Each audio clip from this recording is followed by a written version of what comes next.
రాజుగారికి అనేక వ్యాపారాలు ఉన్నాయి. క్వారీ వ్యాపారాలకు సంబంధించి ఆ హెవీ లారీ బరువు వల్లే ఈ రోడ్లకి ఈ పరిస్థితి వచ్చిందని వాళ్ళు విమర్శ చేస్తారు సార్. అది ఏం చెప్తారు? వ్యాపారులు ఉన్నమాట వాస్తవం. నాకు వ్యాపారాలు ఉన్నాయి. నేను మీ ఛానల్ ద్వారా చెప్తానండి, నేను అవినీతికి పాల్పడకంట, ప్రజల దగ్గర చేయి చాపకంట, అధికారుల దగ్గర చేయి చాపకంట, కాంట్రాక్టర్ల కమిషన్లు అడగకంట, నేను నీతిగా నిజాయితీగా ఉండగలగడానికి కారణం కూడా నాకున్న వ్యాపారాలే.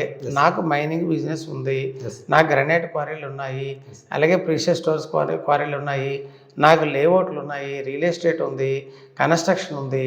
కాబట్టి రియల్ ఎస్టేట్ ద్వారా, కన్స్ట్రక్షన్ ద్వారా, మైనింగ్ ద్వారా ఏదైనా 10 రూపాయలు లాభం వస్తుంది వ్యాపారం చేస్తానంటే బ్యాంకులలో రుణం తీసుకునో, నాకున్నటువంటి ఆర్థిక వెసులుబాటుతోనో పెట్టుబడి పెట్టి వ్యాపారం చేసి 10 రూపాయలు సంపాదించి నేను బతుకుతూ ఆ ఉన్న డబ్బులతోనే ఏదైనా ఎవరికైనా సామాజిక పరమైన కార్యక్రమాలు చేయాలని నేను చేయగలుగుతున్నాను.